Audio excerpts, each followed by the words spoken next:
உலகத்திலே சில காரியங்களை கொண்டாடப்பட வேண்டிய நாட்கள் என்று உலகமே அறிவித்திருக்கிறது.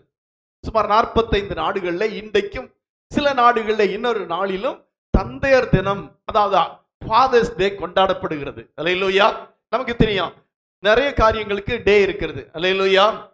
ஆமா, டாக்டர்ஸ் டே இருக்குது, இப்படி பல காரியங்களுக்கு டே இருக்குது. அது போல தந்தையர் தினம் கொண்டாடப்பட வேண்டிய தினம் என்று சொல்லி தீர்மானம் செய்து இந்த உலகத்திலே இன்றைக்கு கொண்டாடி கொண்டிருக்கிறார்கள். அல்லேலூயா. இப்ப நான் பாடுற பாட்டை கொஞ்சம் யோசித்து பாருங்க. அப்பா, எனக்கு நீ செய்த நன்மைகள் நினைச்சு பாக்குறீங்களா? ஏசப்பாவை பத்தி தான் பாடணும், ஆனா உண்மையான அப்பாவை நினைச்சு பாருங்க. அப்பா, எனக்கு நீர் செய்த நன்மைகள் ஆயிரம் ஆயிரமே. ஒரு நாள்ல எத்தனை முறை நமக்கு நன்மை செஞ்சிருக்கிறாரு. இப்ப நமக்கு 10 வயசு, 15 வயசு, 20 வயசு, 25 வயசு அல்லது 50 வயசே ஆயிருக்கட்டும், அந்த அப்பா செய்த நன்மைகளை நினைச்சு பார்த்தா ஆயிரம் ஆயிரம் இல்ல, லட்சம் லட்சம். அல்லேலூயா. ஒவ்வொரு நாளும் ஒவ்வொரு நிமிடமும் அவர் நமக்கு நன்மை செய்திருக்கிறார். அல்லேலூயா. அல்லேலூயா. ஆமா, அறியாத நேரத்திலே தெரியாத பாதையில் நம்மை நடத்தினார். ஆமா, நமக்கு தெரியாது, அங்க ஓடுவோம் எங்க ஓடுவோம், கரத்தை பிடித்து அங்க ஓடாத எங்க ஓடாதேன்னு கையை பிடித்து அறியாத பாதையிலும் அறியாத நேரத்திலும் தெரியாத பாதையிலும் அப்பா நம்ம என்ன செய்தாரு? நடத்தினார். நடத்தினாரா இல்லையா? நடத்தினார். அல்லேலூயா. கரம் பிடித்து நடத்தினீரே, கண்மணி போல் காத்தீரே. அந்த நாளை நினைச்சு பாருங்க. உங்க அப்பா உங்களை கையை பிடிச்சு அப்படி நடத்தின அந்த நாட்களை கொஞ்சம் நினைச்சு. உங்க அப்பா இப்படி எல்லாம் பண்ணலையோ? பண்ணாங்களே பண்ணலையா? மறந்திருந்தா அது உங்க குத்தம். ஆனா உண்மையில எல்லா அப்பா அம்மாவும் இதை செஞ்சிருப்பாங்க. தவழ்ந்து கீழே விழுந்து நடக்க முடியாம இருக்கும்போது கூட 2 கையையும் பிடிச்சிட்டு நட அப்படின்னு சொல்லி நடக்க வைப்பாங்க. அல்லேலூயா. எல்லா தகப்பன்மாரும் செஞ்சிருப்பாங்க. அப்படி செய்யாட்டவங்க தகப்பனா இருக்க முடியாது. பெத்த பிள்ளைய கரம் பிடிச்சு நடத்தலன்னா தகப்பனா இருக்க முடியாது. ஆனா கண்டிப்பா கண்டிப்பா எல்லா தகப்பன்மாரும் இதை செஞ்சிருப்பாங்க. நாம தான் மறந்துருப்போம். நமக்கு ரொம்ப ஞாபகம் மறதியில. ஆமா, எதையெல்லாம் மறக்க கூடாதோ அதையெல்லாம் மறந்துடுவோம். நம்ம குழப்பம் என்னன்னா, எதையெல்லாம் மறக்க கூடாதோ அதையெல்லாம் மறந்துடுவோம். அல்லேலூயா. அப்படித்தானே இருக்குது. மறக்க கூடாதெல்லாம் மறந்துடுவோம். எதையெல்லாம் மறக்கணுமோ அதை மறக்கவே மாட்டோம். நம்ம எப்பவுமே ஆப்போசிட் ஒர்க்கிங் தான், இப்படிதான். அல்லேலூயா. அதனால அப்பா செய்த நன்மைகள் ஏராளம் ஏராளம். அல்லேலூயா. ஆகவே இன்றைக்கு இந்த தந்தையர் தினத்தில் நேற்று ஒரு 10:30 இருக்குன்னு நினைக்கிறேன், எல்லாருக்கும் கணவன் மனைவி குறித்து பேசணும் அப்படின்னு எல்லாம் செய்தி எடுத்துட்டேன். ஆனா 10:30 மணிக்கு இந்த தந்தையர் தினம் அப்படிங்கிறது எனக்கு தெரிய வந்தது. அதை பத்தி ஒரு சில காரியங்களை பேசிட்டு செய்திக்கு போகலாம் அப்படின்னு நான் நினைக்கிறேன். அல்லேலூயா. எல்லாருக்கும் அப்பா அம்மா இருக்காங்களா? அப்பா அம்மா இருக்கிறவங்க பாக்கியவான்கள். அல்லேலூயா. அல்லேலூயா. அப்பா அம்மா இருக்கிறவங்க ரொம்ப பாக்கியவான்கள். ஏன்னா அப்பாவை இழந்தவங்களுக்கு தான் தெரியாத கஷ்டம். அப்பா இருக்கும்போது என்ன இப்படி திட்டுறாரு, அப்படி திட்டுறாரு, அப்படி இருக்கிறாரு, இப்படி இருக்காரு. அவர் போன பிறகுதான் நமக்கு தெரியும், ஐயோ இந்த அப்பாவை இழந்துட்டோமே. அப்பாவை இழந்தவங்களுக்கு தான் அப்பாவுடைய அந்த நிலைமை தெரியும். அல்லேலூயா. சொல்லுவாங்களே, வெயில்ல நிழல்ல நிற்கிறவனுக்கு தான் வெயிலின் அருமை தெரியும் அப்படிம்பாங்க, அல்லது வெயில்ல நிற்கிறவனுக்கு தான் நிழலின் அருமை தெரியும் அப்படிம்பாங்க. உண்மையிலே அப்படித்தான். தகப்பன் இல்லாத, தகப்பனை இழந்தவர்களுக்கு தான் தகப்பனின் உண்மையான பாசம் தெரியும். அப்பதான் ஞாபகமே இருக்கும். அல்லேலூயா. சரி, நமக்கு நிறைய பேருக்கு அப்பாவா இருக்கிறாங்க, ரொம்ப சந்தோஷம். அதாவது அப்பா நாள், அதாவது தந்தையர் தினம் கொண்டாடப்பட வேண்டிய நாள். அதை பத்தி உலகத்தார் இப்படி சொல்லி இருக்கிறாங்க, தெய்வங்கள் எல்லாம் தோற்றே போகும் தந்தை அன்பின் முன்னேயா. உலகத்தான் சொல்லியிருக்க, நான் சொல்லல. உலகத்தான் என்ன சொல்றேன்னா, தெய்வங்கள் எல்லாம் தோற்றே போகும் தந்தை அன்பின் முன்னே. அல்லேலூயா. தந்தையுடைய அன்புக்கு முன்னாக, அப்பாவுடைய அன்புக்கு முன்னாக கடவுளுடைய அன்பு கூட தோற்று போயிருமா. அல்லேலூயா. ஏன்னா நமக்கு ஒரு செட்டன் நாள், ஒரு குறிப்பிட்ட நாள் வரையில ஆண்டவரை பத்தி தெரியாது, கடவுளை பத்தி தெரியாது, கடவுளை நினைக்க மாட்டோம், அப்படியெல்லாம் இருப்போம். ஆனா இந்த அப்பாவுடைய அன்பு இருக்குதே, அது மிகப்பெரிய அன்பு என்று சொல்லப்பட்டிருக்கிறது. அல்லேலூயா. தமிழ்ல சொல்லுவாங்கல்ல, தாயிற் சிறந்த கோயிலும் இல்லை, தந்தை சொல் மிக்க மந்திரமும் இல்லை. அல்லேலூயா. ஆகவே உண்மையாகவே தகப்பன் இருக்கிறவர்கள் பாக்கியவான்கள். இப்போது உங்களோடு கூட தகப்பன் இருக்கிறார்னா அது நீங்கள் பெற்ற பாக்கியம், அது ஆண்டவர் உங்களுக்கு கொடுத்த மிகப்பெரிய பாக்கியம். ஆகவே நீங்கள் ஆசீர்வதிக்கப்பட்டவர்கள். அல்லேலூயா. இப்படி சொல்லுவாங்க, தலைக்கு மேல் இப்படி சொல்லுவாங்க, தலைக்கு மேல் உட்கார வைத்து அழகு பார்த்த அப்பாவை தலைகுனிய வைக்க விடக்கூடாது. அப்பா தலைக்கு மேல தூக்கி இருப்பாரா இல்லையா? கொண்டாடி இருப்பார், என் பையனை பாரு, என் பையனை பாரு. இப்பதான் அதெல்லாம் இல்லை. இப்போ எதில் வச்சு தள்ளிட்டு போறாங்க, சைக்கிளை வச்சு தள்ளிட்டு போறாங்க, ஸ்கூட்டர்ல வச்சு ஓட்டிட்டு போறாங்க. இது நவயுகம், இது புது யுகம். ஆனா முந்தியெல்லாம் என்ன தெரியுமா, ஒரு ஊருக்கு ஹஸ்பண்ட் வைஃப் போறாங்க, குழந்தை இருந்ததுன்னா அந்த குழந்தைய தோல்ல வச்சுட்டு 2 கால் முன்ன இப்படி பிடிச்சிட்டு அப்பா நடப்பார். பாத்துறீங்களா? உங்களுக்கு எல்லாம் நல்ல காரியங்களை பார்க்கும் சந்தர்ப்பமே கிடைக்கல. நல்ல அந்த காலம் உங்களுக்கு இல்லாம போயிடுச்சு. தந்தையுடைய உண்மையான அன்பு, தாயின் உண்மையான அன்பை எல்லாம் அறிந்து கொள்ளக்கூடிய அந்த மனநிலைமையில இன்னைக்கு நீங்க இல்ல. ஆனா எங்க ஸ்டேஜ் நாங்க இருக்கிறோம், அப்பா அம்மா எல்லாம் அங்க இருக்கிறாங்க, பெரியவங்க இருக்கிறாங்க. அவங்களுக்கு எல்லாம் தெரியும் என்னை அப்பா எப்படி தூக்கி சுமந்தாருன்னு. அல்லேலூயா. ஏன்னா அதை நாங்க அனுபவிச்சிருக்கிறோம்.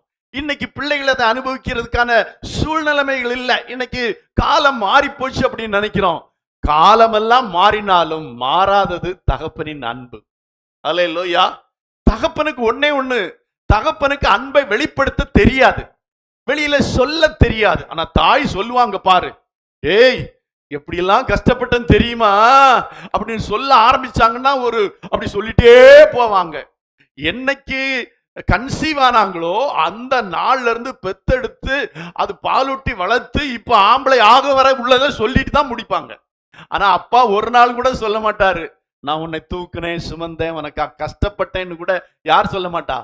அப்பா சொல்ல மாட்டார். ஆனா உண்மையிலே அப்பா ரொம்ப கஷ்டப்பட்டிருக்கிறாரு. அல்லேலூயா. தாய் 10 மாசம் தான் வயிற்றுல சுமந்தாங்க, அப்பா உயிருள்ளவரை உள்ளத்துல சுமக்குறாங்க. அல்லேலூயா. தாய் 10 மாசம் வயிற்றுல சுமந்தாங்க, தகப்பனும் ஜீவன் உள்ளவரை, உயிர் உள்ள வரையிலும் எங்க சுமக்கிறாங்க, மனசுல சுமந்துட்டே இருக்கிறாங்க. அதான் தகப்பனுடைய அன்பு. அல்லேலூயா. அல்லேலூயா. அதான் இப்படி சொல்லுவாங்க, பிரசவ அறையின் வாசல் முதல் தன் பிள்ளை கல்லூரி சேர்க்கும் வரை கால் கெடுக்க காத்திருப்பவர் தான் யாரு? தந்தை. பிரசவ அறையிலே வெளியே யார் காத்திருப்பா? தந்தை காத்திருப்பாங்களா இல்லையா? உங்களுக்கு எல்லாம் அப்படியெல்லாம் இருக்கு இல்லையோ?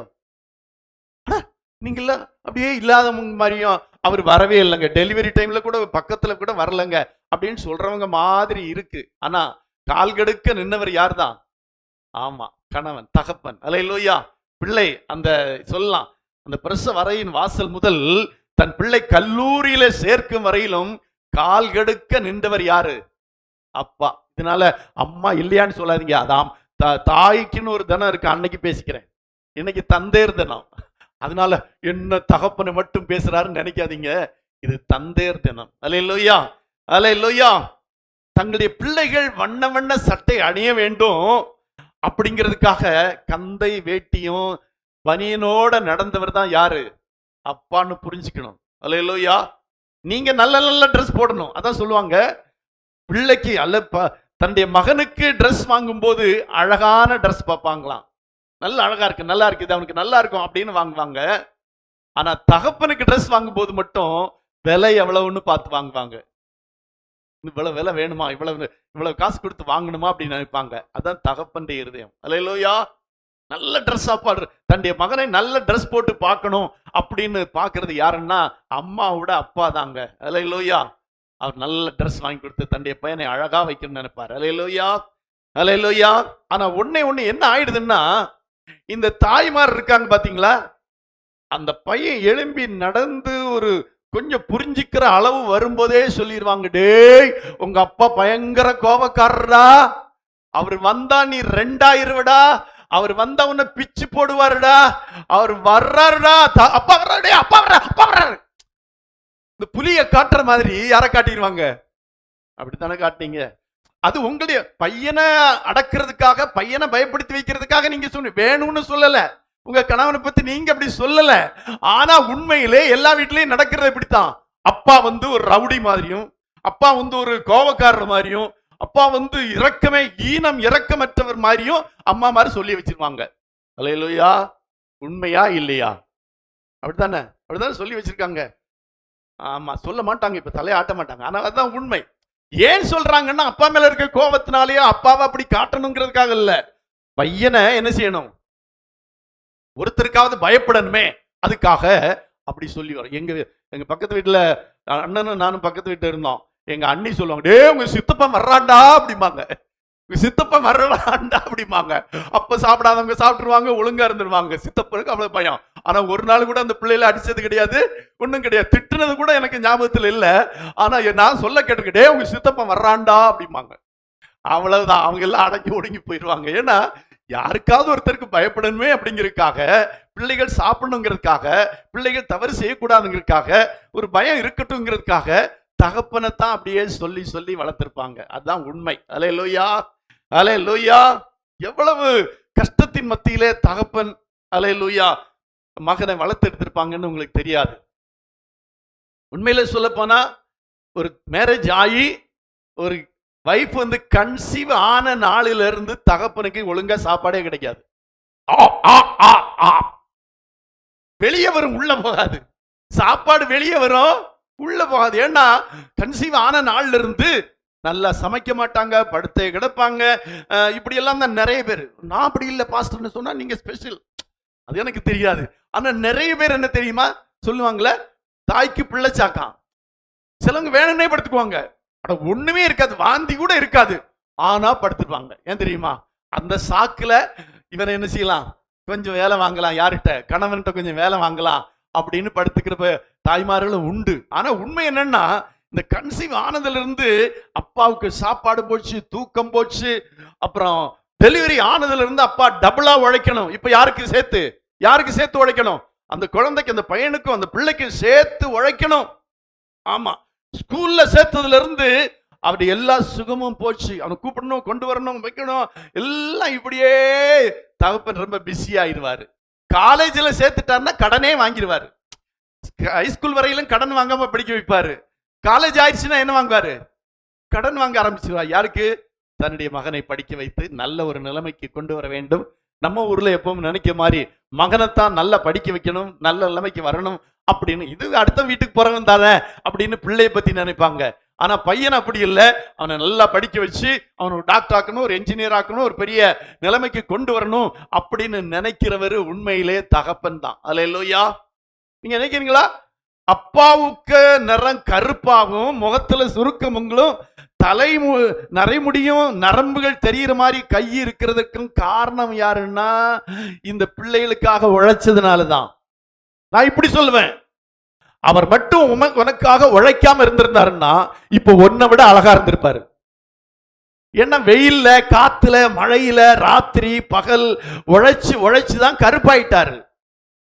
என்ன நானே பனியன் கண்ட சொல்லுவாங்க, இவ்வளவு கலர் அடி நீங்க எப்படிம்பாங்க.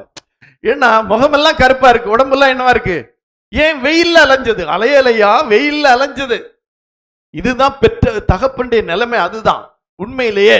அப்பா கருப்பா இருக்கிறாருன்னா அது உன்னால, அப்பாவுடைய முகத்துல சுருக்கம் இருக்குன்னா அது உன்னால, அப்பா தலைமுடி நரைச்சிருக்குன்னா உன்னால, அப்பாவுக்கு நரம்பு தெரியும்படியா கையெல்லாம் இருக்குதுன்னா அது உனக்காகப்பட்ட பாடுகள் என்று மறந்து விடக்கூடாது. எல்லா பையங்களும் இங்க பாருங்க, எல்லா பிள்ளைகளும் இங்க பாருங்க. அதான் சண்டே கிளாஸ்ல இருந்து உங்களை கூப்பிட்டு வந்துட்டேன். அப்பாவை தப்பா நினைக்க கூடாது. அப்பா தான் உங்க ஹீரோ. உங்களுடைய ஹீரோ யாருன்னு கேட்டா என்ன சொல்லணும், எங்க அப்பா தான் எனக்கு ஹீரோ, எனக்கு ரோல் மாடல் என் அப்பா தான் அப்படின்னு சொல்லணும். அப்போ அப்பாவை நல்லா வைத்துக் கொள்ள வேண்டும். அல்லேலூயா, அல்லேலூயா. அப்பா தான் சொல்லுவாங்க, அம்மா சொல்ல மாட்டாங்க. நான் பட்ட கஷ்டம் என் பிள்ளை படக்கூடாது, அம்மாவா சொல்லுவாங்க. அம்மா ஒரு காலம் சொல்லி கேட்டுக்க மாட்டீங்க, நான் பட்ட கஷ்டம் என் பிள்ளை படக்கூடாது. அம்மா பட்ட கஷ்டம் என்ன, இப்பதான் வேலைக்கு எல்லாம் போறாங்க, முந்தி வேலைக்கு போக மாட்டாங்க, வீட்டுல சமையல் மட்டும்தான். அதனாலதான் அப்பா தான் எப்பவுமே சொல்லுவாங்க, நான் பட்ட கஷ்டம் என் பிள்ளை படக்கூடாதுன்னு தகப்பன் சொல்லுவாங்க. அதாங்க தகப்பன். தகப்பன் ஏன் உங்களை படிக்க வைக்கிறாரு, ஏன் கடன் வாங்கி படிக்க வைக்கிறாரு அப்படின்னா, நான் படுற கஷ்டத்தை என் பிள்ளைகள் படக்கூடாது, என் பையன் படக்கூடாது அப்படின்னு நினைக்கிறவர் தான் தகப்பன். அல்லேலூயா, அல்லேலூயா. அதனால அப்பாவை என்ன செய்யணும், கொஞ்சம் உங்களுடைய வாழ்க்கையில நினைச்சு பார்க்கணும். அல்லேலூயா. நான் இப்பொழுது இப்படி இருப்பதற்கு காரணம் என் தகப்பன். அல்லேலூயா. இப்போ நான் போட்டிருக்கிற வஸ்திரம் என் தகப்பனால எனக்கு கிடைச்சது. அதான் பேசிக். முதல்ல ஃபர்ஸ்ட் ஏணி ஏறணும், ஃபர்ஸ்ட் படி ஏறணும்ல. ஃபர்ஸ்ட் படி ஏறினா தானே செகண்ட் படி ஏற முடியும், தேர்ட் ஃபோர்த் ஃபிஃப்த் அப்படி ஏற முடியும். அப்போ இன்னைக்கு நான் போட்டிருக்கிற சட்டை, இன்னைக்கு நான் சாப்பிடுற சாப்பாடு, இன்னைக்கு நான் வச்சிருக்கிற பைக்கு, இன்னைக்கு நான் வச்சிருக்க காரு, இன்னைக்கு நான் கட்டி இருக்கிற வீடு, இதுக்கெல்லாம் அடித்தளம் போட்டவர் என்னுடைய அப்பா. அல்லேலூயா. அந்த அப்பா மட்டும் என்னை படிக்க வைக்காம இருந்திருந்தாருன்னா, நீ ஒரு சரி 7 8 படிச்சவன வாடா என் கூட வாடா வேலை செய்யடா, என்ன செய்ய மம்முட்டி எடுத்து கொடுத்து வெட்டுறா அப்படின்னு சொல்லி இருந்தா இன்னைக்கு இந்த நிலைமைக்கு வந்திருக்க முடியுமா? முடியவே முடியாது. அல்லேலூயா. முடிஞ்சவரை படிக்க வைப்போம் அப்படின்னு சொல்லி தகப்பன் படிக்க வச்சதுனால்தான் இன்னைக்கு நல்லா ட்ரெஸ் போட்டிருக்கிறோம், நல்லா சந்தோஷமா இருக்கிறோம், அல்ல நல்ல மனைவி இருக்கு, நல்ல பிள்ளைகள் இருக்கு, வீடு இருக்கு, வாசல் இருக்குன்னா அது வேறு யாராலும் அல்ல, அப்பாவினால. ஏன்னா அம்மா உழைக்கிறது இப்பதான் அம்மாமாரெல்லாம் வேலைக்கு போயிருக்காங்க.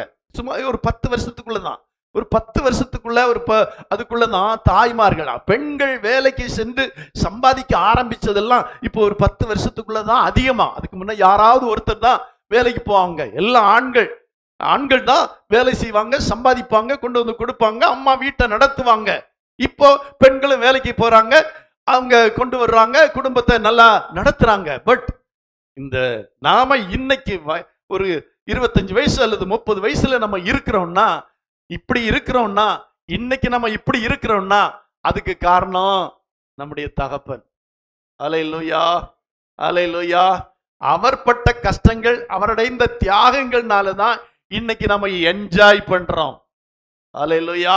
யாராவது சொன்ன மாதிரி அப்படி அன்னைக்கே கழுத்தை திருவி போட்டிருந்தா யோசித்து பாருங்க, உன்னை படிக்க வைக்காம இருந்திருந்தா இன்னைக்கு நீ கூலி வேலை தானே செஞ்சிருக்கணும். இன்னைக்கு நல்லா இருக்கிறோம் அப்படின்னா அது தகப்பன் கொடுத்த ஒரு பெரிய தியாகத்தினாலே வந்தது. அல்லேலூயா. ஆகவே அப்பாவை, அல்லேலூயா, நான் போன வாரத்துல திடீர்னு பாஸ்டர் இப்போ கன்வென்ஷன்ல பேசினார்ல, ஆமா போன் பண்ணார். அவர் ரொம்ப வந்த உடனே எடுத்த உடனே அப்பா எப்படி இருக்கீங்கன்னாரு. எனக்கு எனக்கு எப்படி இருந்துச்சு தெரியுமா? எனக்கு எப்படி இருந்துச்சுன்னா உண்மையிலே கண்ணில் கண்ணீர் வந்துச்சு. இவ்வளவு பெரிய ஒரு ஊழியக்காரரு எடுத்த உடனே இப்படியே தான் அப்பா அப்படின்னாரு.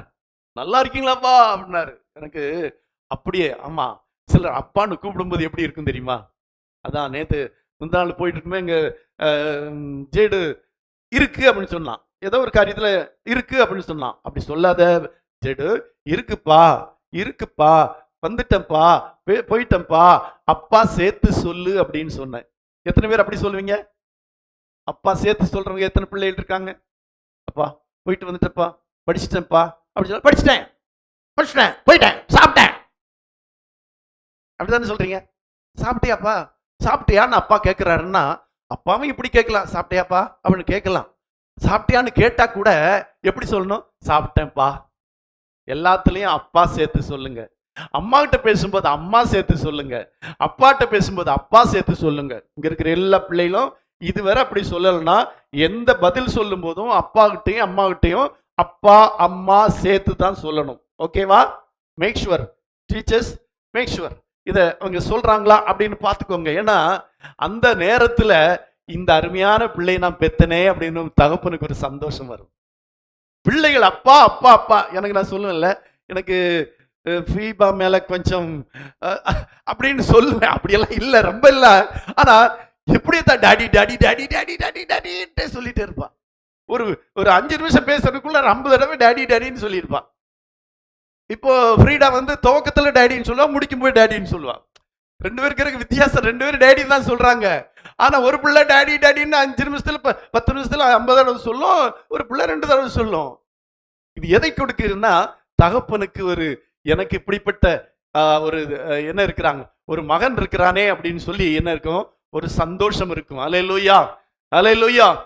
மகன் தந்தை காட்டும் உதவி, இவன் தந்தை என்னோட்டான் என்னும் என்னோட்டான் கொல் என்னும் சொல் அப்படின்னு ஒரு குரல் இருக்கிறது. அல்லேலூயா.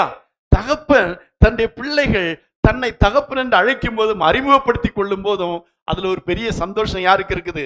தகப்பனுக்கு இருக்கு. வேதவசனம் விதமாய் சொல்லி இருக்கிறது, வாசி உபாகம் 5:16. உபாகம் 5:16 வாசிக்கலாம்.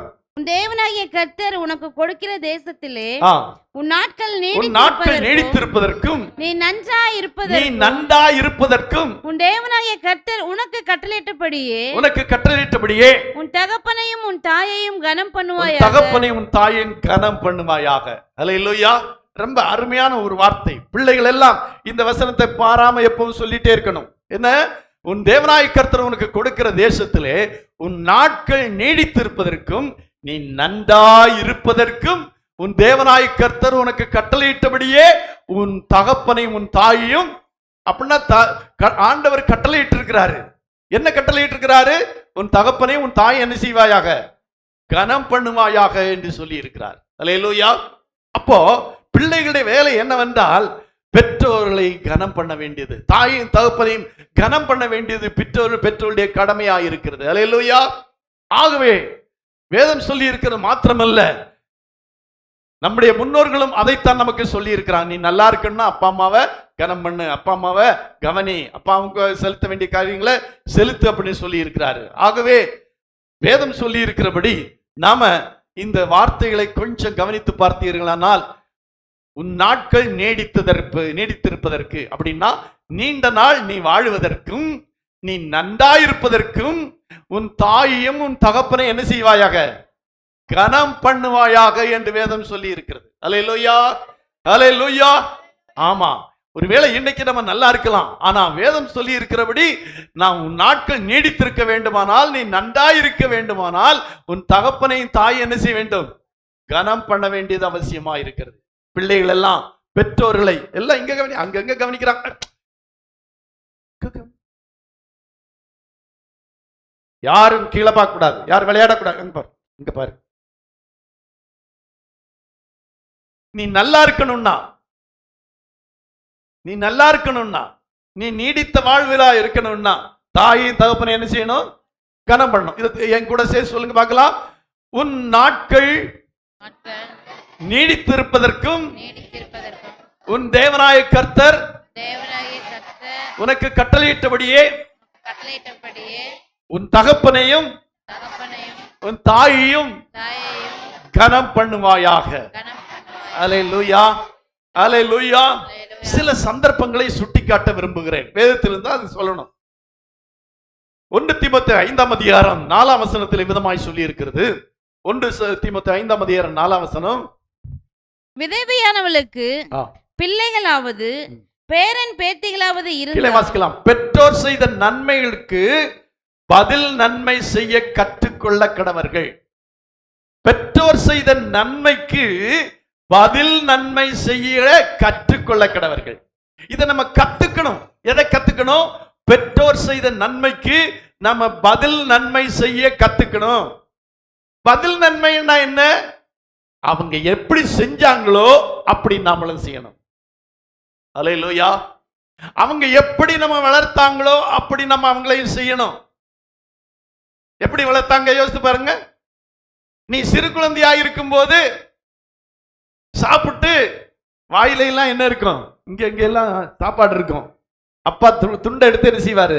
தொடச்சி விடுவாரு, தூக்கி சுமப்பாரு, படுக்க வைப்பாரு, தூங்க வைப்பாரு. அவரு சாப்பிடாட்டாலும் உனக்கு சாப்பாடு கொடுப்பாரு.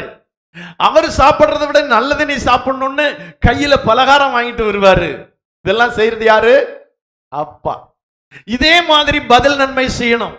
அப்பாவுக்கு முடியாமல் இருக்கும் போதோ அல்லது அப்பா விரும்பும் போதோ நம்ம எப்படி நம்ம பிள்ளைகள் நம்ம அப்பாட்ட அது வேணும் இது வேணும்னு கேட்டுச்சோ அது மாதிரி நாம கேட்டு கேட்டு வாங்கி கொடுக்கணும். அல்லேலூயா சொல்லுமா? அல்லேலூயா. பிள்ளைகளா இருக்கும்போது அப்பா கேட்பாரு, என்னடா வேணும் சொல்லு, நான் கடைக்கு போறேன், அல்ல சம்பளம் வாங்கிட்டு வருவேன். முந்தி எல்லாம் சம்பளம் வாங்கிட்டு வர்ற நாள் என்ன செய்வோம்? ஒரு பெரிய பொட்டலம் வாங்கிட்டு வருவோம். எங்க அப்பா அம்மா காலத்துல சம்பளம் வாங்கிட்டு வர்ற அன்னைக்கு ஒரு பொட்டலம் வந்து சேரும். ஏன்னா பிள்ளைகளுக்கு என்ன வாங்கிக்கணும் அன்னைக்கு தான் அதிகமா வாங்கிட்டு வர முடியும்னு சொல்லி. இன்னைக்கு அப்படி எல்லாம் இல்லை. இன்னைக்கு எல்லாமே பேங்குக்கு வந்துருது, கையில பணம் கிடைக்கிறது இல்லை, அதனால வாங்கிட்டு வர்றது இல்லை. ஆனா அந்த காலத்து தகப்பன்மார்களை மாதிரி இந்த காலத்துல தகப்பன்மார்கள் இல்லை. ஆனாலும் என்ன சொல்றேன்னா, பெற்றோர் செய்த நன்மைக்கு பதில் நன்மை செய்ய வேண்டும். அல்லேலூயா. அதற்கு ஒரு உதாரணத்தை நான் சொல்ல விரும்புகிறேன். ஆதியாகமத்தின் புத்தகம் 27ஆம் அதிகாரம் 2 முதல் 4 வசனங்களை வாசிக்கலாம். ஆதியாகமம் 27ஆம் அதிகாரம் 2 முதல் 4 வசனங்கள். அப்பொழுது அவன், நான் முதிர் வயதானேன், என் மரணம் இன்ன நாளில் என்று அறியேன், என் மரணம் என்ன நாளில் என்று அறியேன். ஆகையால் நீ உன் ஆயுதங்களாகிய உன் அம்பார தூணியையும் உன் வில்லையும் எடுத்துக்கொண்டு வனத்துக்கு போய் எனக்காக வேட்டையாடி அதை எனக்கு பிரியமாயிருக்கிற ருசியுள்ள பதார்த்தங்களாக சமைத்து நான் புசிக்கவும் நான் மரணம் அடையும் முன்னே என் ஆத்துமா உன்னை ஆசீர்வதிக்கவும் என்னிடத்தில் கொண்டு வா என்றான். ஹல்லேலூயா, ஹல்லேலூயா. என்ன சொல்றார் பாருங்க. அந்த 3ஆம் வசனத்தை இப்படி வாசிக்கலாம். 3ஆம் வசனத்தை இப்படி வாசிக்கலாம். 3ஆம் வசனத்தை வாசிக்கலாமா? ஆகையால் நீ உன் ஆயுதங்களாகிய உன் ஏடிஎம் கார்டாகிய உன் அம்பார துணியையும் எடுத்துக்கொண்டு போய் உன் வில்லையும் எடுத்துக்கொண்டு வனத்துக்கு போய் பணத்தை எடுத்துக்கொண்டு வந்து எனக்காக வேட்டையாடி எனக்காக மட்டன் வாங்கிட்டு வந்து அதை எனக்கு பிரியமா இருக்கிற ருசியுள்ள பதார்த்தங்களை அதை எனக்கு பிரியமாய் ருசியுள்ள பதார்த்தங்களாய் செய்து நான் புசிக்கவும் நான் மரணம் அடையும் முன்னே என் ஆத்துமா உன்னை ஆசீர்வதிக்கவும் என்னிடத்திலே கொண்டு வா. ஏன்னா இப்ப அம்பும் வில்லும் வேட்டையெல்லாம் இல்ல. இப்ப கையில என்னதான் இருக்கு? ஏடிஎம் கார்டு தான் இருக்குது. ஏடிஎம் கார்டை எடுத்து கொண்டு போய் ஏடிஎம் மெஷின்ல போட்டு பணத்தை எடுத்துக்கொண்டு வா. கொண்டு வந்து என்ன செய்? மட்டன் கடைக்கு போ, நல்ல மட்டனா வாங்கிட்டு வந்து எனக்கு எப்படி பிடிக்குமோ, காரமா பிடிக்குமோ, புளியா பிடிக்குமோ, நல்ல காரம் எல்லாம் பிடிக்குமோ, நல்லா செஞ்சுட்டு வந்து எனக்கு கொடுத்தாதான் நான் உன்னை ஆசீர்வதிப்பேன். அல்லேலூயா. அப்படித்தானே சொல்றாரு. நீ கொண்டு வா, நான் அதை புசிச்சுட்டு நான் சாப்பிட்டு என்ன மரணமுடைய முன்னே என் ஆத்துமா உன்னை ஆசீர்வதிக்கும் இடத்தில் கொண்டு வா என்றான். அல்லேலூயா, அல்லேலூயா. இதுதாங்க தகப்பனுக்கு மகன் செய்ய வேண்டிய காரியம். அல்லேலூயா. பெற்றோர்கள் வயதாகும் போது அவங்களுக்கு எது பிடிக்கும்னு கேட்டு வாங்கி சமைச்சு பக்கத்துல கொண்டு வந்து உட்கார வச்சு சாப்பிட்டு வாயெல்லாம் நல்லா தொடச்சி கைகளுக்கு தண்ணியை கொடுத்து அப்பா ஒரு நல்ல ஏப்பம் விடணும். சாப்பிட்டு என்ன விடணும்? ஏப்பம் விடணும். ஏப்பம் விடு, நீ நல்லா இருப்பா அப்படின்னு ஒரு வார்த்தை சொன்னா போதும், நம்ம நல்லா இருப்போம். அதான் ஆசீர்வாதம், அதான் ஆசீர்வாதம். அல்லேலூயா. இங்க என்ன நடந்தது? 26ஆம் வசனத்துல, அப்பொழுது அவன், என் குமாரனே நீ வேட்டையாடி கொண்டு வந்ததை நான் புசித்து என் ஆத்துமா உன்னை ஆசீர்வதிக்கும்படி அதை என்கிட்ட கொண்டு வா என்றான். அவன் அதை கொண்டாட்டிட்ட எல்லாம் கொடுத்து விடக்கூடாது, பிள்ளைகிட்ட எல்லாம் கொடுத்து விடக்கூடாது. அல்லேலூயா. நாமளே எடுத்துட்டு போனோம் அப்பா கிட்ட. அல்லேலூயா. நீ கொண்டு வா, அப்படிதான் சொல்றாரு. நீ அதை என் கிட்ட கொண்டு வா என்றான். அல்லேலூயா. அவன் கிட்ட கொண்டு போனான். அப்பொழுது அவன் புசித்தான். அப்படின்னா என்ன அர்த்தம்? நீயே சமைச்சு, நீயே எடுத்து, நீயே கொண்டு வந்து அப்பா பக்கத்துல உட்கார வச்சு அப்பாவை ஊட்டி அப்பா கிட்ட கொண்டு போய் புசித்து பிறகு புசித்தான். பிற்பாடு அவன் திராட்சரசம் அவனுக்கு கொண்டு வந்து கொடுத்தான். அவன் குடித்தான். அப்பொழுது அவன் தகப்பனாகி ஈசாக்கு அவனை நோக்கி, என் மகனே நீ கிட்ட வந்து என்னை முத்தம் செய் என்றான். நம்ம சின்ன பிள்ளையா இருக்கும் போது அப்பா நமக்கு எவ்வளவு முத்தம் கொடுத்திருப்பாரு? கொடுத்துருக்க மாட்டாரா? உங்க பல்லாம் கொடுத்தது இல்லையா? கொடுத்துருக்காங்களா? கொடுக்கலையா? இப்ப வயசான பிறகு அப்பாவுக்கு நம்ம என்ன செய்யணும்? ஹலோ, இங்க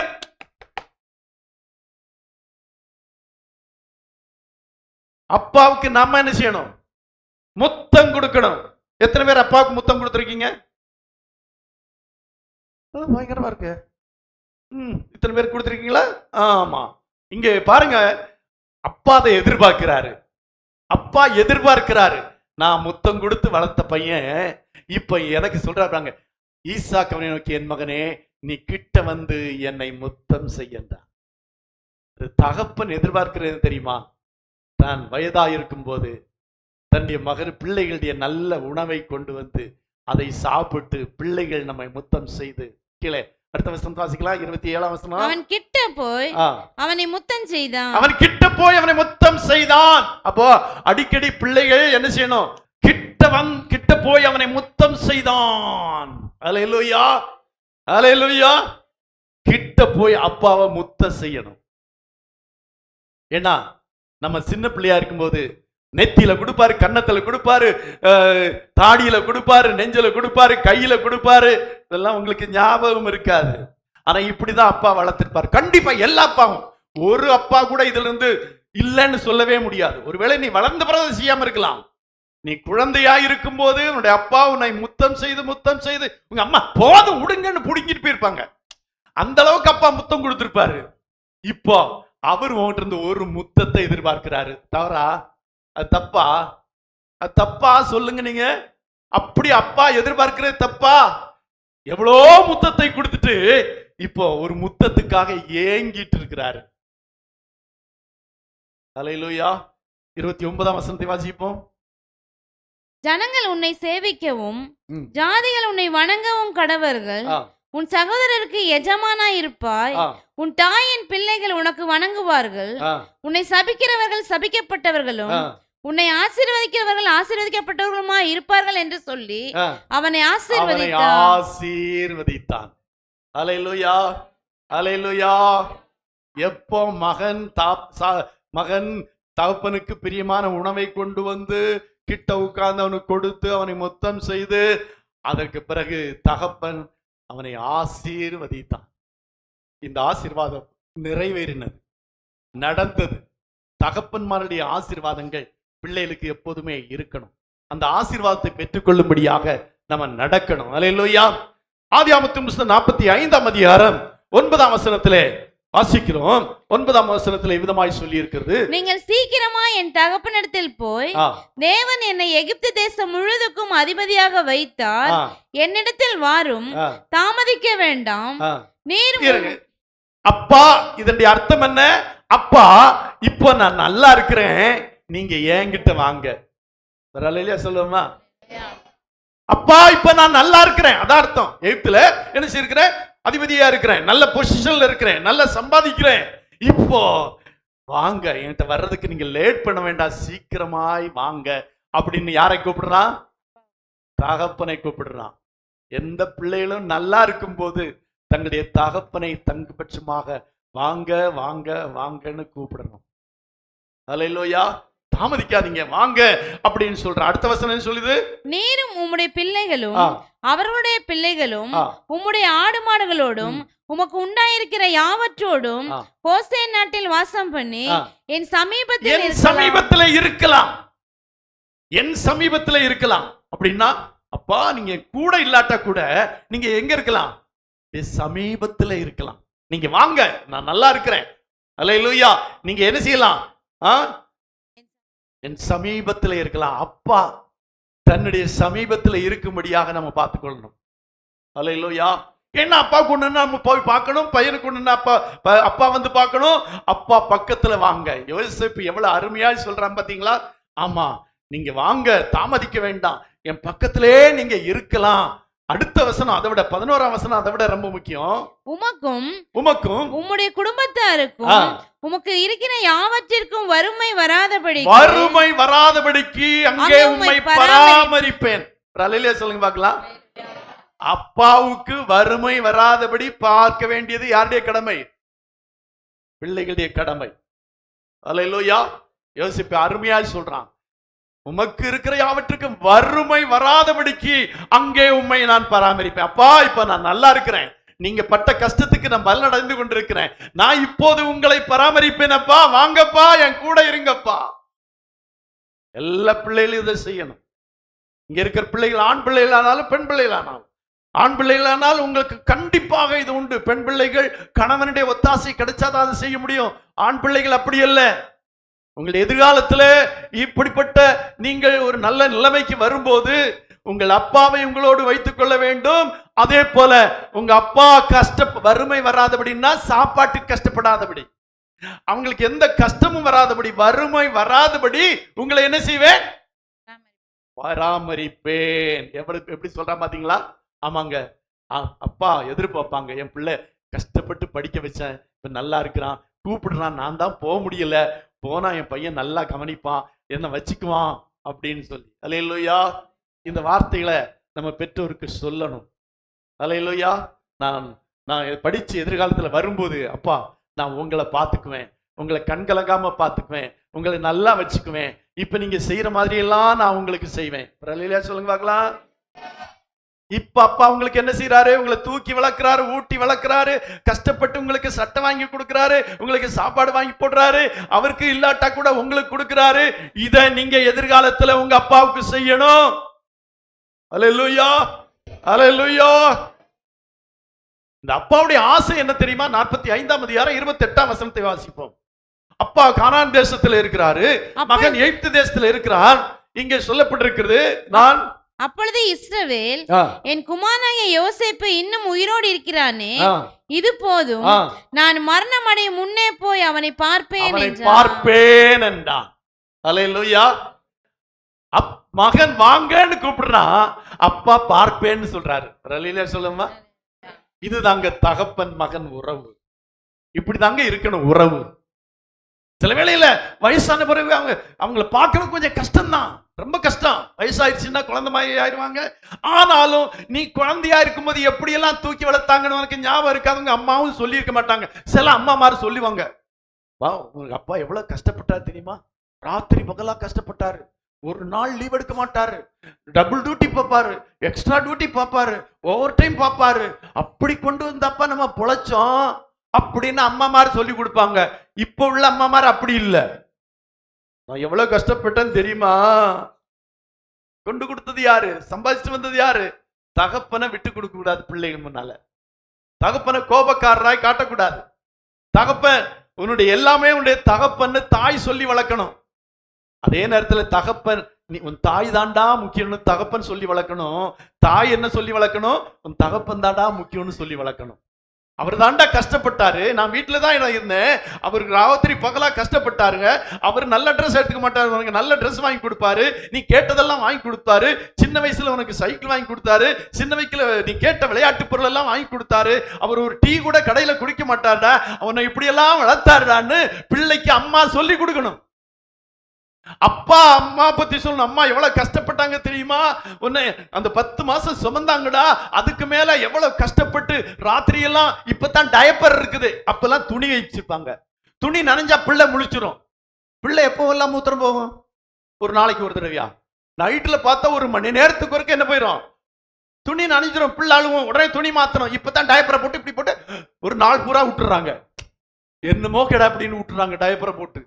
அப்ப டயப்பர்லாம் கிடையாது, துணி தான் உண்டு. துணியை சுத்தி எடுத்து வச்சு போடும், 1 மணி நேரத்தில் நனைஞ்சிரும், பிள்ளை முழிச்சிரும். அப்போ தாய்க்கு தூக்கம் இல்லடே, உன் தூக்கம் இல்லாம உன்னை பார்த்தாங்கடா உங்க அம்மா, உன்னை அப்படி வளர்த்தாங்கடா, வாயை கட்டி வயிற்ற கட்டி வளர்த்தண்டா அப்படின்னு சொல்லணும். தகப்பனும் தாயும் பிள்ளைகளுக்கு இப்படிதான் சொல்லி வளர்க்கணும்.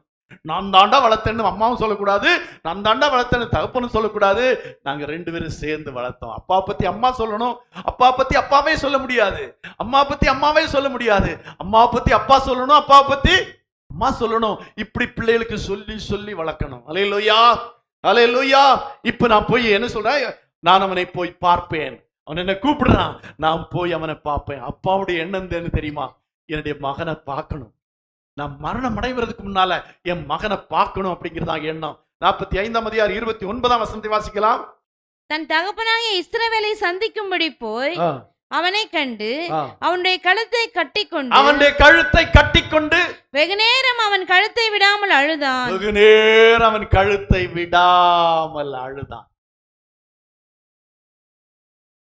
பையன் அப்பாவுடைய கழுத்தை கட்டிக்கொண்டு என்ன செய்யறான்? அழுகிறான். வெகு நேரம் அழுகிறான். ஏன்னா வெகு நாள் பிரிஞ்சிருந்துட்டாங்க. யாக்கோபு யோசேப்புடைய 17 வயதுல போயிட்டான். இப்ப அவனுக்கு 45 வயது, 30 வருஷம் இல்லைன்னு வச்சுக்கோமே, 30 சுமார் 25 வருஷங்கள் பார்க்கல, அப்பாவை பார்க்கல. பார்த்த உடனே வெகு நேரம் அவன் கழுத்தை கட்டாம அழுதான். ஆமாங்க, அப்பாவை ரொம்ப நாள் பார்க்கலன்னா என்ன செய்யணும்? போய் அப்பாவை கட்டி பிடிச்சு அழணுங்க. பொம்பளை பிள்ளையாலும் ஆம்பளை பசங்க அழ மாட்டாங்க. ஆனா யோசிப்பு அழுது காட்டி இருக்கிறான். சொல்லுமா, ஆம்பளைகள் உள்ளம் கொஞ்சம் கடுசுதான், கொஞ்சம் ஹார்டு தான். ஆனா சில நேரத்தில் அந்த ஹார்டெல்லாம் விட்டுட்டு ஒரு குழந்தைய போல மாறணும். இங்கே யோசிப்பு ஒரு குழந்தைய போல மாறிட்டான். என்ன சொல்லி இருக்குது? அவனுடைய கழுத்தை கட்டி கொண்டு வெகு நேரம் அவன் கழுத்தை விடாமல் அழுதான். அந்த பாசம், இந்த தகப்பன்கிற பாசம் யோசித்து பாருங்க. தகப்பன் பெருசா உன்னை யாருக்கு செய்யல, யோசேப்புக்கு செய்யல. ஏன்னா அவன் யோசேப்பு ஆடுகளை மேய்த்து கொண்டிருந்தான், அவ்வளவுதான். 17 வயசு வரை தகப்பன் என்ன செஞ்சிருப்பான்? படிக்க வைக்கல, பெரிய ஆளாக்கல, சொத்து சோமெல்லாம் வைக்கல, சொத்து சோம் ஒண்ணுமே கொடுக்கல. கொடுத்தானா யாக்கோபு? கொடுக்கல, எதுவுமே கொடுக்கல. ஆடு மேய்க்க விட்டுருந்தான். அந்த ஆடு மேய்க்க விட்ட தகப்பனுடைய கழுத்தை கட்டிக்கொண்டு அவன் வெகு நேரம் அழுதானா.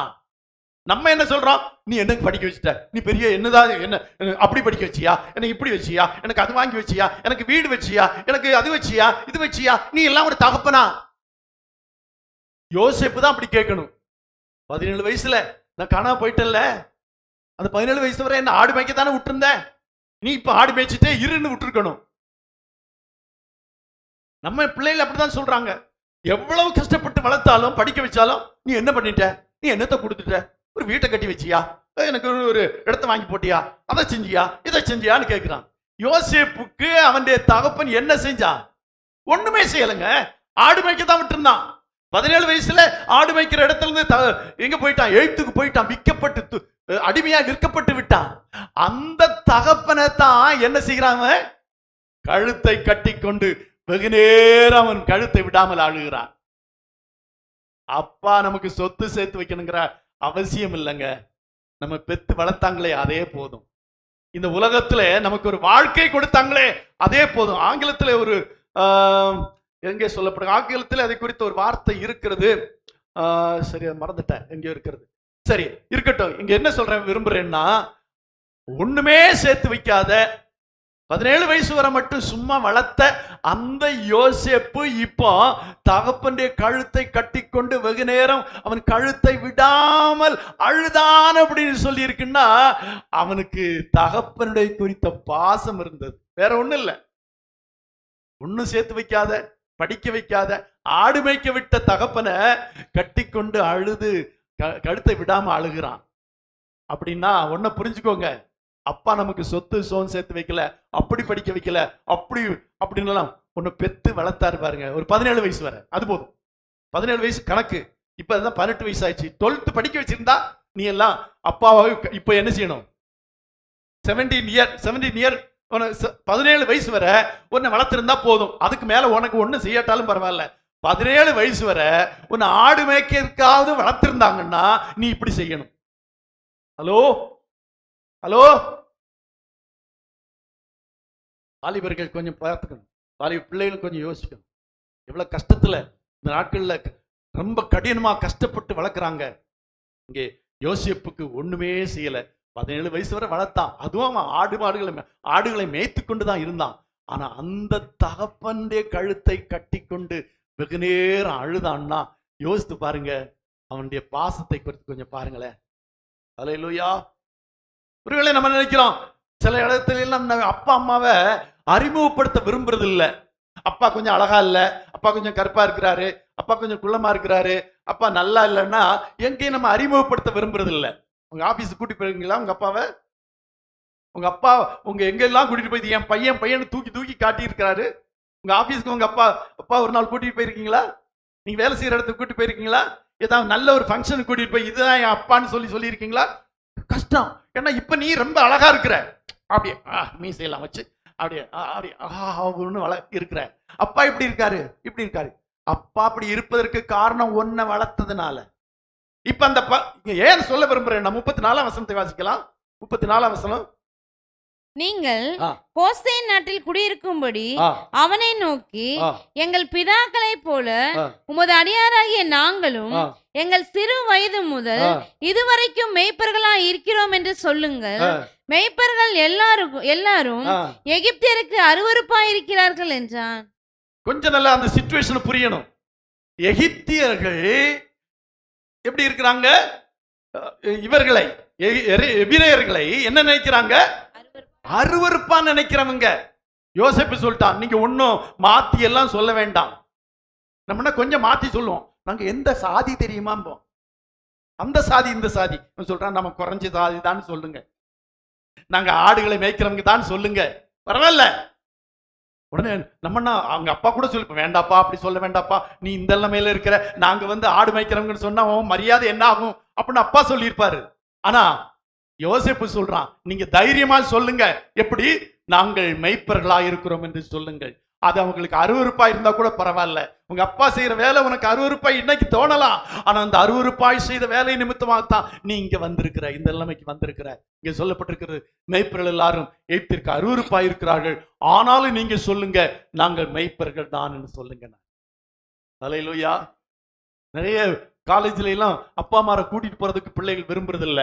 ஏன்னா நம்ம அப்பா பார்த்தா அந்த பிள்ளை என்ன சொல்லும், இதுவா உங்க அப்பா என்ன இப்படி இருக்கிறாரு அப்படின்னு சொல்லுவாங்க அப்படின்னு நினைக்கிறான். பிடிஏக்கெல்லாம் கூட்டிட்டு போறது இல்ல. அப்பா அம்மா நல்லா இருந்தா வாங்க வாங்கன்னு கூப்பிடுவாங்க. அப்பா அம்மா கொஞ்சம் ஒரு மாதிரி இருந்தாங்கன்னா அதெல்லாம் நான் சொல்லிக்கிறேன், நீங்க வர வேண்டாம் அப்படின்றாங்க. ஆபீஸ்ல பார்ட்டி நடக்குது, இது என்னுடைய அப்பா, அவர் லுங்கி உடுத்திருக்கட்டும் அல்லது குட்டையா இருக்கட்டும் அல்லது தாடி வச்சிருக்கட்டும் அழகு இல்லாம இருக்கட்டும், உங்க அப்பாவை கூட்டிட்டு போய் உங்க எம்டி கிட்ட அறிமுகப்படுத்தணும், இதுதான் என்னுடைய தகப்பன். அந்த எம்டி உங்களை குறைவா நினைக்க மாட்டாரு. இவ்வளவு தாழ்மையில இவ்வளவு எளிமையான மனுஷன் இப்படி ஒரு நல்ல பையனை வளர்த்திருக்கிறார் பாருங்க, பெத்து வளர்த்திருக்கிறார் பாருங்க, அப்படிதான் நினைப்பாங்களே தவிர உங்களை குறைவா நினைக்க மாட்டாங்க.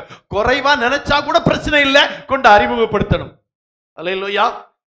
29:47 அதிகாரம் 29-30 வாசிக்கலாம். இஸ்ரவேல் மரணமடையும் காலம் சமீபித்தது. அப்பொழுது அவன் தன் குமாரனாகிய யோசேப்பை வரவழைத்து அவனை நோக்கி, என்மேல் உனக்கு தயவு உண்டானால் உன் கையை என் தொடையின் கீழ் வைத்து என்மேல் பட்சமும் உண்மையும் உள்ளவனாயிரு, என்னை எகிப்திலே அடக்கம் பண்ணாதிருப்பாயாக, நான் என் பிதாக்களோட படுத்துக்கொள்ள வேண்டும். ஆகையால் நீ என்னை எகிப்திலிருந்து எடுத்துக்கொண்டு போய் அவர்களை அடக்கம் பண்ணி இருக்கிற நிலத்திலே என்னையும் அடக்கம் பண்ணு என்றான். அதற்கு அவன் உமது சொற்படி செய்வேன் என்றான். என்ன அமைதியா இருக்கிறீங்க? அதாவது தகப்பனுடைய ஆசை, கடைசி ஆசையை கூட நிறைவேற்ற மகன் உமது சொற்படி செய்வேன் என்று சொல்லுகிறான். தகப்பனுடைய கடைசி ஆசைய பிள்ளைகள் நிறைவேற்றணும். இதுதான் யோசேப்பும் யாக்கோபும் நமக்கு கற்றுக் கொடுக்கிற ஒரு பாடம். சொல்றாரு, உமது சொற்படி செய்வேன். நீங்க என்ன இங்க அடக்கம் பண்ணக்கூடாதுப்பா, நீ அங்க கொண்டுதான் அடக்கம் பண்ணணும், எடுத்துட்டு போகணும் அப்படின்லாம் சொல்றாரு. அவன் சொல்றான், உமது சொற்படி செய்வான். அதாவது தகப்பனுடைய கடைசி ஆசையை கூட நிறைவேற்றுகிற ஒரு மனுஷனாயிருந்தான். அல்லேலூயா, அல்லேலூயா. உங்க அப்பா கடைசியா உங்ககிட்ட ஏதாவது கேட்ட வயதான பிறகு அது என்னதான் இருந்தாலும் சரி, எதுவா இருந்தாலும் சரி, அதை நான் நிறைவேற்றுவேன்னு நீங்க உறுதிமொழி கொடுக்கணும். யோசேப்பு பிற்காலத்தில் அதை நிறைவேற்றினான். யாக்கோபு மரித்த போது அவன் எலும்புகளை எடுத்துக்கொண்டு போனான் கானான் தேசத்துக்கு. அல்லேலூயா. அவனை அங்கு கொண்டு அடக்கம் பண்ணா. திரும்ப என்னது, இது ரொம்ப ஆழமாய் போனா இன்னும் நிறைய பேச வேண்டியிருக்கு. ஆனா என்ன சொல்றேன்னா, தகப்பனுடைய கடைசி ஆசையை நிறைவேற்றினான். 48 அதிகாரம் 1 வசனத்தை வாசிப்போம். அதற்கு பின்பு உம்முடைய தகப்பனாருக்கு வருத்தமா இருக்கிறது, தகப்பனாருக்கு உடம்புக்கு சரியில்லை அப்படின்னு சொல்லப்படுகிறது. தகப்பனாருக்கு என்ன இல்ல, கொஞ்சம் உடம்புக்கு சரியில்லை, வருத்தமா இருக்கிறது என்று யோசேப்புக்கு சொல்லப்பட்டது. அப்பொழுது அவன் தன் 2 குமாரனாகிய மனாசேயையும் எப்பிராயீமும் தன்னோட கூட கொண்டு போனான். அல்லேலூயா சொல்லுமா. அப்பாவுக்கு முடியலன்னு சொன்ன உடனே அவன் மட்டும் போகலங்க, தன்னுடைய பிள்ளைகளையும் கூட்டி கொண்டு போகிறான். அல்லேலூயா சொல்லுமா. ஏன்னா தாத்தாமாருக்கு பேரமாகற பார்க்கறதுக்கு ரொம்ப ஆசை, பேரமாரையும் பேத்திமாரை பார்க்கறதுக்கு ரொம்ப ரொம்ப ஆசைங்க. அதை நிறைவேற்ற யோசேப்பு தன்னுடைய கையோட இனி மிஸ் பண்ணிடக்கூடாது. ஒருவேளை என்னுடைய பிள்ளைகளை பார்க்காம என்னுடைய தகப்பன் மரித்து போவார் என்றால் அந்த குறையை அப்புறம் நீக்கவே முடியாது என்று சொல்லி தன்னுடைய 2 குமாரர்களையும் அழைத்து கொண்டு தகப்பனிடத்திலே போகிறான். அல்லேலூயா, அல்லேலூயா. 8 வசனம் 9 வசனத்தை வாசிக்கலாம். இஸ்ரவேல் யோசேப்பின் குமாரரை பார்த்து இவர்கள் யார் என்று கேட்டான். யோசேப்பு தன் தகப்பனை நோக்கி, இவர்கள் இவ்விடத்தில் தேவன் எனக்கு அருளின குமாரர் என்றான். அப்பொழுது அவன், நான் அவர்களை ஆசீர்வதிக்கும்படி அவர்களை என் கிட்ட கொண்டு வா என்று சொன்னான். அல்லேலூயா சொல்லுமா. எவ்வளவு பாசம் பாருங்க. இதுதாங்க ஒரு தாத்தாவுடைய பாசம், ஒரு அப்பாவுடைய பாசம். சொல்றாரு பாருங்க, ரொம்ப அருமையாக சொல்றாரு, நீ அவர்களை ஆசீர்வதிக்கும்படி அவர்களை என் கிட்டே கொண்டு வா என்று சொன்னார். அல்லேலூயா, அல்லேலூயா. ஆமாங்க, பேரன்மார்களை ஆசீர்வதிக்க வேண்டும் என்று தாத்தாமார்கள் விரும்புவார்கள். அவருடைய ஆசீர்வாதம் கண்டிப்பாய் நிறைவேறும், அது நடக்கும். அதனால நம்முடைய அப்பா மார அன்போடு வச்சுக்கணும். அவங்க நம்முடைய பிள்ளைகளை ஆசீர்வதிக்கிற அளவிற்கு நாம அவரிடத்துல அன்பு காட்ட வேண்டும். இப்ப சொல்றாரு அவரு, யாக்கோபு சொல்றாரு, நான் அவர்களை ஆசீர்வதிக்கும்படி அவர்களை என் கிட்டே கொண்டு வா என்றான். முதல் வயதினால் ஆ. இஸ்ரவேலின் கண்கள் கண்கள் மங்களாயிருந்தபடியால் மங்களா இருந்தது. அவன் நன்றாய் பார்க்க கூடாது இருந்தது. ஆ. அவர்களை அவன் அண்டையில் சேர பண்ணினான். ஆ. அப்பொழுது அவன் அவர்களை முத்தம் செய்து அப்பொழுது அணைத்துக் அவன் கொண்டான். அவர்களை முத்தம் செய்து அணைத்துக் கொண்டான். அல்லேலூயா சொல்லுமா. இப்போ எல்லாரும் ஒரு புது ஃபேஷன். அப்பாமாரு அம்மாமாருக்கு ஏதாவது வயசாகி போச்சுன்னா, ஒரு வியாதி இருந்ததுன்னா, பக்கத்துல எல்லாம் போவாதடா தாத்தா, பக்கத்துல போவாத, தாத்தா இருமுறாரு, தாத்தா அப்படி இருக்கிறாரு, தாத்தா இப்படி இருக்கிறாரு, உனக்கும் ஒட்டிக்கும், உனக்கு என்ன செய்யும், ஒட்டிக்குமா. ஜாக்கிரதை. தாத்தா அவனை பக்கத்துல கூட்டி அவளை அணைத்துக் கொண்டு கீழே சொல்லப்பட்டிருக்க முத்தம் செய்தான். அல்லேலூயா. முத்தம் செய்தான். தாத்தா பேரனை முத்தம் செய்யறதுக்கு அனுமதிக்கணும். தாத்தா பாட்டி ஒண்ணு கொன்னுற மாட்டாங்க. தாத்தா பாட்டி அவங்களை அன்போடு அணைத்துக் கொண்டு முத்தம் செய்கிற அளவிற்கு பிள்ளைகளை அவரிடத்துல உடனுங்க. இப்போ ஒரு புது பேஷன் வந்திருக்குது. பிள்ளைகளை அப்பா அம்மா வயசாயிருச்சு, அவங்களுக்கு கொஞ்சம் முடியாம ஆயிடுச்சுன்னா, டேய் பக்கத்துல போகாத, தாத்தா இருமுறாரு, தாத்தா அப்படி இருக்காரா, கொஞ்சம் ஒதுங்கியே நில்லுடா. ரொம்ப நாள் அவங்க வீட்டுல எல்லாம் விட மாட்டாங்க. ஏன்னா அப்பா அப்படி இருக்காரா, தாத்தா அப்படி இருக்கிறாராம். இல்லைங்க, இங்கே யோசிப்பு நமக்கு ஒரு நல்ல காட்டி இருக்கிறார். பக்கத்துல கொண்டு போய் விட்டான். அவன் அணைத்துக் கொண்டு அவர்களை முத்தம் செய்தான். அல்லேலூயா. 20ஆம் வசனம் சொல்லும். 20ஆம் வசனம் பார்க்கலாம். இவ்விதமாக அவன் அன்றைய தினம் அவர்களை ஆசீர்வதித்து, தேவன் உன்னை எப்ராயிமை போலவும், இவ்விதமாக அவன் அன்றைய தினம் அவர்களை ஆசீர்வதித்தான். எப்படி எல்லாம் ஆசீர்வாதம்னு கீழே சொல்றாரு. என்னவெல்லாம் சொல்லி ஆசீர்வதித்தான்னு கீழே சொல்லப்பட்டிருக்கு. ஒருவேளை அதெல்லாம் அந்த 11 பேருக்கு இருந்தாலும் இங்கே அவன் அன்றைய தினம் அவர்களை ஆசீர்வதித்தான். தாத்தா பேரன்மாரை என்ன செய்தான்? ஆசீர்வதித்தான். தாத்தாவுடைய ஆசீர்வாதம் ரொம்ப முக்கியமானது. தாத்தா பேரன்மார்களை பேத்திமார்களையும் பேரன் பேத்திகளை ஆசீர்வதிக்கணும். அவளை திட்டக்கூடாது, அவளை என்ன செய்யக்கூடாது, அவங்க மேல சாபத்தை போடக்கூடாது, அவர்களை ஆசீர்வதிக்கணும். அல்லேலூயா, அல்லேலூயா. 21ஆம் வசனத்தில் சொல்றாரு, நான் மரணை போகிறேன். வாசிக்கலாம். பின்பு இஸ்ரவேல் யோசேப்பை நோக்கி, இதோ நான் மரணமடைய போகிறேன், தேவன் உங்களோட இருப்பார், அவர் உங்கள் பிதாக்களின் தேசத்துக்கு உங்களை திரும்பவும் போக பண்ணுவார் என்றான். அவளை ஆசீர்வதித்து சொல்றாரு, நான் மரணமடைய போகிறேன், தேவன் உங்களோடு இருப்பார், ஆண்டவர் உங்க கூட இருப்பாருப்பா. இது எவ்வளவு ஆசீர்வாதமான வார்த்தை தெரியுமா? உலகத்துல எவ்வளவு ஆசீர்வாதமான வார்த்தை தெரியுமா? தாத்தா பேரன் பார்த்து சொல்றாரு, கர்த்தர் உங்களோட இருப்பார். எவ்வளவு பெரிய ஆசீர்வாதம்! உலகத்தின் மிகப்பெரிய ஆசீர்வாதத்தை அந்த வசனம் அடக்கி விட்டது. தேவன் உங்களோட இருப்பார். இப்படி தாத்தாமார்கள் பேரன்மார்களை ஆசீர்வதிக்கணும். அதுபடியாக தகப்பன்மார்கள் நடந்து கொள்ள வேண்டும். இதுதான் நமக்கு கற்றுக் கொடுக்கப்பட்டிருக்கிறதான ஒரு பெரிய ஆசீர்வாதம். 28ஆம் வசனத்தின் 28ஆம் வசனத்திலே அங்கே எல்லாரையும் ஆசீர்வதிக்கிறார். 28ஆம் வசனத்தை வாசிக்கலாம்.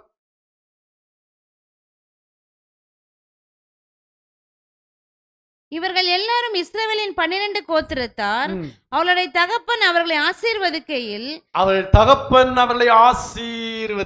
அல்லேலூயா. சரி, இருக்கட்டும். அப்புறம் மகன்களை எல்லாம் கூப்பிட்டு ஆசீர்வதிக்கிறார். பேரர் ஆசீர்வதித்தாரு. இப்போ தன்னுடைய மகன்களை கூப்பிட்டு ஒவ்வொருத்தருக்காக எப்படி இருப்பன்னு சொல்லி ஆசீர்வதிக்கிறார். நல்லா புரிஞ்சுக்கோங்க, எல்லா பிள்ளைகளையும் ஒரே மாதிரி ஆசீர்வதிக்கல. அதை நீங்க உங்க வீட்டுல போய் கொஞ்சம் வாசித்து பாருங்களேன். ஒவ்வொருத்தருக்கும் ஒவ்வொரு விதமான ஆசீர்வாதத்தை சொல்லுகிறார். அந்த ஆசீர்வாதத்தின்படியாக அந்த 11 பேருக்கு நடந்தது. அல்லேலூயா. தகப்பன் என்ன சொல்லி உங்களை ஆசீர்வதிக்கிறாரோ அது உங்களுடைய வாழ்க்கையில நிறைவேறும். அதனாலதான் தகப்பனை கனம் பண்ணணும், தகப்பனை கவனிக்கணும், தகப்பனுக்கு சாப்பாடு போடணும், தகப்பனை பிள்ளை போல பாதுகாத்துக் கொள்ள வேண்டும். நமக்கு என்ன நன்மை செய்தார்களோ அதே மாதிரி பதில் நன்மையை செய்யணும். அதான் பதில் நன்மைங்கிறதா அதான் சொல்லுவேன். இப்ப நம்ம ஒருத்தர்கிட்ட கடன் வாங்கியிருக்கோம், ஒரு டம்ளர் சக்கரை கடன் வாங்கியிருக்கணும். இப்போ திரும்ப எதுதான் கொடுக்கணும்? ஒரு டம்ளர் சக்கரை தான் கொடுக்கணும். அதே மாதிரி அப்பா அம்மா நம்மளை எப்படி தூக்கி சுமந்தார்களோ, அவங்க பெரியவங்களாகும் போது, வயதானவங்களாகும் போது குழந்தை மாதிரி ஆயிடுவாங்க. குழந்தைய போல சாப்பிடுவாங்க, குழந்தைய போல பேசுவாங்க, குழந்தைத்தனமா நடந்துக்குவாங்க. அவங்கள நீ ஒரு குழந்தை மாதிரி ஆதரிக்கணும், குழந்தை மாதிரி நேசிக்கணும், குழந்தை மாதிரி எல்லாம் செய்யணும். இங்க இருக்கிற எல்லா பிள்ளைகளுக்கும் நான் சொல்லிக் கொடுக்கிறேன். இதுதான் வேத வசனம் நமக்கு கொடுக்கிறதான ஆசீர்வாதம். இதன்படியாய் செய்தீர்களானால் நீங்கள் நன்றாயிருப்பதற்கும் உன் வாழ்நாள் நீடித்திருப்பதற்கும் உன் தாய்க்கும் தகப்பனுக்கும் இதை செய்வாயாக. அல்லேலூயா. அப்படி செய்யும் போது கர்த்தர் உன்னை வானத்திலிருந்து ஆசீர்வதிப்பார். அவர் சொன்ன வாக்குத்தத்தங்கள் எல்லாம், உன்னை தகப்பனுக்கு சொன்ன வாக்குத்தத்தங்கள், உனக்கு சொன்ன வாக்குத்தத்தங்கள் எல்லாம் கண்டிப்பாக நிறைவேறும். அல்லேலூயா. அப்பா நீ எப்ப வருவன்னு தான் காத்துட்டு இருக்காரு. லூக்காவின் சுவிசேஷத்திலே இளையகுமாரனை மூத்த குமாரனை நம்ம பார்க்கிறோம். அங்க பார்க்கும்போது இளையகுமாரன் தன்னுடைய சொத்தை எல்லாம் வாங்கி கொண்டு தூர தேசத்துக்கு போய் எல்லாவற்றையும் செலவழித்து விட்டான். அதாவது தூரமாய் போய் விட்டான். தகப்பனை விட்டு தூரமாய் போய்விட்ட மகன் எப்பொழுது வருவான் என்று தகப்பன் பார்த்து கொண்டே இருக்கிறான். ரலிலியா சொல்லுமா? ஆமாங்க, தகப்பனுடைய கண்கள் நீ எப்ப வருவேன்னு பார்த்துட்டே இருக்கும். வீட்டுல கூட நீங்க பாருங்க, நீங்க லேட்டா வரும்போது முதல்ல யார் கேட்பா தெரியுமா? வந்துட்டானா, சாப்பிட்டானா, படுத்தானா அப்படின்னு அப்பா தான் கேட்பாரு. அல்லேலூயா. பார்த்துட்டே இருப்பாரு. என்னடா இன்னும் காணவன, 8:30 வந்துருவானா, இன்னும் காணாம, போன் பண்ணி கேளு. இவரு போன் பண்ணா எடுக்க மாட்டான். அப்பா போன் பண்ணா பசங்க எல்லாம் எடுக்க மாட்டாங்க. அம்மா போன் பண்ணா எடுத்துருவாங்க. அதனால அம்மாட்ட சொல்லுவாரு, டே கூப்பிட்டு கேளு, வந்துட்டானா, எங்க வந்துட்டு இருக்கான் கேள அப்படிம்பாங்க. அம்மா கேட்பாங்க. இப்ப என்ன நினைக்கிற என்ன தெரியுமா? அம்மா தான் கரிசனையோட கேட்கிறாங்க. சொன்னது யாரு? அப்பா. கேட்பாங்க. இது அப்பாவுடைய குணங்க. நீ எப்ப திரும்ப வருவேன்னு எதிர்பார்த்திருக்கிறது உன் அம்மாவை காட்டிலும் உங்க அப்பா தான். அல்லேலூயா, அல்லேலூயா. ஒவ்வொரு நாளும் தாயிட்ட கேட்பாரு, சாப்பிட்டானா, நல்லா சாப்பிட்டானா, போயிட்டானா, வந்துட்டானா அப்படின்னு எல்லாம் கேட்பாரு. உங்ககிட்ட நேரடியா பேசாட்டா கூட உன்னை பத்தி உங்களுடைய தாயிடத்துல விசாரிக்கிறது உங்க அப்பாவா தான் இருக்கும் அதிகமா. என்ன சொல்ல விரும்புறேன்னா, இது இன்று தந்தையர் தினத்திலே உங்களுக்கு கொடுக்கிற வேதத்தின் அறிவுரைகள். இதன்படியாக நீங்க செய்வீங்கன்னா உங்களுடைய எதிர்காலம் ஆசீர்வாதமாயிருக்கு. அல்லேலூயா, அல்லேலூயா, அல்லேலூயா. ஆதியாகமம் 9ஆம் அதிகாரம் 22 முதல் 27 வரை வாசித்தீங்கன்னா அங்கே சொல்லப்பட்டிருக்கு, நோவாவுடைய குமாரனாகிய காம் தகப்பனுடைய குற்றத்தை வெளிப்படுத்தின காரணத்திற்காக அவன் மிகப்பெரிய சாபத்தை பெற்றான். தகப்பனுடைய குறையே சொல்லிட்டு இருக்காதீங்க. சிலவங்க அதையே சொல்லிட்டு இருக்காங்க, அப்பா அப்படி செஞ்சாரு, இப்படி செஞ்சாரு, அப்படி செய்யல, இப்படி செய்யல. இதெல்லாம் மேட்டரே கிடையாதுங்க. இதெல்லாம் மேட்டரே கிடையாது. தகப்பனுடைய குற்றத்தை காம், அத வசனத்தை வாசிக்கலாம். சொல்லியிருக்குது ஆதியாகமம் 9:25. என்ன செய்தான்? அப்பொழுது கானானுக்கு தகப்பனாகிய காம் தன் தகப்பனுடைய நிர்வாணத்தை கண்டு வெளியில் இருந்த தன் சகோதரர் இருவருக்கும் அறிவித்தான். அப்பொழுது சேமும் யாப்பேத்தும் ஒரு வஸ்திரத்தை எடுத்து தங்கள் இருவருடைய தோள் மேலும் போட்டுக்கொண்டு பின்னிட்டு வந்து தங்கள் தகப்பனுடைய நிர்வாணத்தை மூடினார்கள். அவர்கள் எதிர்முகமாய் போகாதபடியினால் தங்கள் தகப்பனுடைய நிர்வாணத்தை காணவில்லை. நோவா திராட்சரசத்தின் வெறி தெளிந்து விழித்த போது தன் இளையகுமாரன் தனக்கு செய்ததை அறிந்து கானான் சபிக்கப்பட்டவன் தன் சகோதரத்தில் அடிமைகளுக்கு அடிமையாயிருப்பான் என்று ஒரு சாபத்தை கொடுத்தான். ஏன் தெரியுமா? தகப்பனுடைய குறைய வெளியே போய் சொன்னான். வேற ஒண்ணு இல்ல. தகப்பன் எவ்வளவோ நன்மை செய்திருக்கிறான். நோவா தானே பேழையை உண்டு பண்ணி அதுல இவர்களை எல்லாம் கொண்டு வந்தான். நோவா பேழை உண்டு பண்ண எவ்வளவு கஷ்டப்பட்டு இருப்பான். அந்த பேழை உண்டு பண்ணி அதில் காப்பாற்றி இப்ப வெளியே கொண்டு வந்து விட்டான். இப்பொழுது நோவாவுடைய ஒரு குறையை அவன் போய் வெளியே சொல்லிட்டு இருக்கிறான். அந்த காம் எப்படி கானான் சபிக்கப்பட்டவன் என்று சாபத்தை கொடுத்தான். இதெல்லாம் வேண்டாம். நம்ம தகப்பனை என்ன செய்வோம்? நேசிப்போம். இது தந்தையர் தினம். தந்தையர் தினத்திலே தகப்பனை போய் கட்டி முத்தம் கொடுத்து என்ன செய்வோம்? அல்லேலூயா, அல்லேலூயா. பிள்ளைகள்லாம் எந்திரிச்சுங்க பார்க்கலாம்.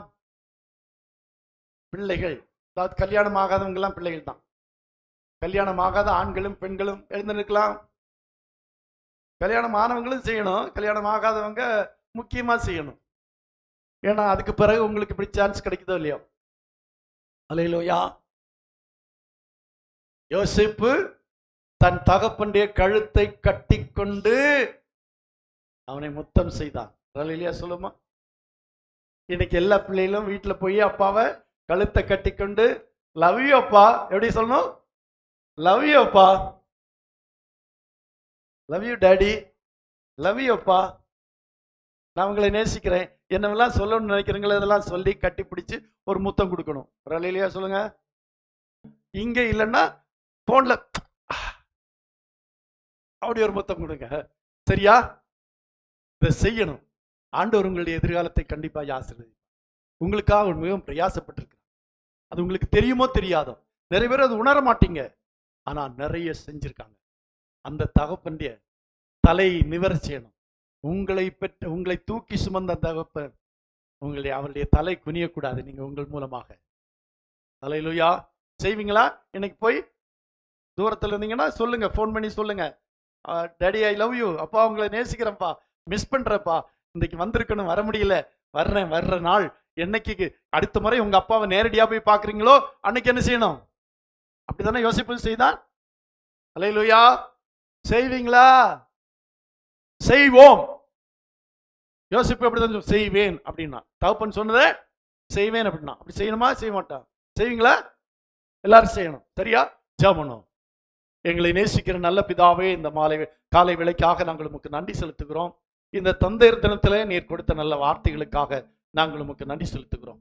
எங்களுடைய ஆலயத்தில் இருக்கிறதான யார் யார் தகப்பனை உடையவர்களாக இருக்கிறார்களோ அவர்கள் எல்லாம் தகப்பனிடத்தில் இப்படி நடந்து கொள்ளத்தக்கதாக கர்த்தர்களுக்கு நல்ல மனதை கொடுக்கும்படியாக ஜெபிக்கிறோம்.